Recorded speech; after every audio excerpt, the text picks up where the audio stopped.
ইতিমধ্যেই দক্ষিণবঙ্গের ওপর থাকা নিম্নচাপ বিহার ঝাড়খণ্ডের দিকে সরে গেলেও গতকাল দক্ষিণবঙ্গে কিছু কিছু জেলায় হালকা থেকে মাঝারি ভারী বৃষ্টিপাত লক্ষ্য করা গেছে এবং তার মধ্যে উত্তর বঙ্গোপসাগরের কাছাকাছি রয়েছে একটি ঘূর্ণাবর্তের ফলা, যার ফলে আগামী দিনে দক্ষিণবঙ্গে কোথায় কোথায় হালকা থেকে মাঝারি ভারী বৃষ্টি বজ্রবিদ্যুৎ সহ সম্ভাবনা রয়েছে তা সম্পূর্ণ জানাবো আজকের এই ভিডিওর মাধ্যম দিয়ে।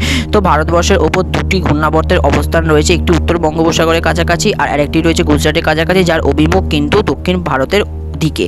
এবং উত্তর বঙ্গোপসাগরের উপর থাকা ঘূর্ণাবর্তের রেডিয়াস 5.8 কিলোমিটার, যেটি কিন্তু এখন সমুদ্রের ওপর অবস্থান করছে। আর একটি ঘূর্ণাবর্ত গুজরাটের কাছে অবস্থান করছে, যেটির অভিমুখ কিন্তু আপাতত দক্ষিণ ভারতের দিকে। এবার যদি নর্থ ওয়েস্ট ইন্ডিয়া আগামী 7 দিনে আবহাওয়ার খবর বলি, তাহলে আইসোলেটেড ভেরি হেভি রেনফল কিন্তু শুধুমাত্র পূর্ব রাজস্থানে হওয়ার কথা 25 এবং 26 তারিখ, এবং আইসোলেটেড হেভি রেনফল কিন্তু আগামী 7 দিনে উত্তরপ্রদেশ, ওয়েস্ট রাজস্থান এবং ইস্ট রাজস্থান, হিমাচল প্রদেশে কিন্তু 27 থেকে 28 তারিখ পর্যন্ত কন্টিনিউ হওয়ার সম্ভাবনা রয়েছে হেভি রেনফল। এবার যদি বলে ওয়েস্ট অ্যান্ড সেন্ট্রাল ইন্ডিয়ার কথা, তাহলে কিন্তু আইসোলেটেড এক্সট্রিমলি হেভি রেনফল কিন্তু গুজরাট রিজিয়ানে হতে পারে 24 থেকে 26 তারিখ পর্যন্ত, যেহেতু নিম্নচাপটি অবস্থান করবে।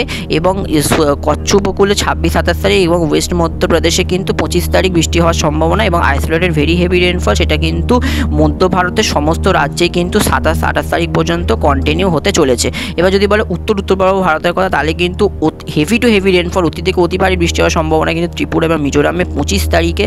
এবং আইসোলেটেড ভেরি হেভি রেনফল কিন্তু উত্তর পূর্ব ভারতের সমস্ত রাজ্যে কম বেশি হওয়ার সম্ভাবনা রয়েছে। এবার যদি বলা হয় বজ্রবিদ্যুৎ সহ বৃষ্টিপাতের কথা, তাহলে কিন্তু সাগরের কিছু কিছু জেলাতে বিক্ষিপ্তভাবে বজ্রবিদ্যুৎ সহ বৃষ্টিপাত হওয়ার সম্ভাবনা থাকবে। এবার যদি বলা হয় দক্ষিণবঙ্গে বিক্ষিপ্তভাবে বৃষ্টিপাত হওয়ার সম্ভাবনা রয়েছে আজকে, কোথাও কোথাও হালকা থেকে মাঝারি বৃষ্টিপাত হবে, যেমন কলকাতা, খড়গপুর, জামশেদপুর, বালাসর, এবং আমাদের যদি বলা হয় হচ্ছে ওড়িশা উপকূলের কাছাকাছি রাউরকেলা এবং সম্বলপুর এবং ভুবনেশ্বরের কাছাকাছি কিন্তু একটু বৃষ্টিপাত বেশি হওয়ার সম্ভাবনা রয়েছে। এবং উত্তরবঙ্গে আপাতত হালকা থেকে মাঝারি বৃষ্টিপাত যেমন হয় কন্টিনিউ চলবে। উত্তর পূর্ব ভারতের বৃষ্টিপাত একটু বেশি পরিমাণ হবে। এবং গুজরাটের কাছাকাছি নিম্নচাপ যেহেতু অবস্থান করবে 25 তারিখ অর্থাৎ রবিবার, তাই জন্য ওখানে বৃষ্টিপাত কিছুটা পরিমাণে বাড়বে।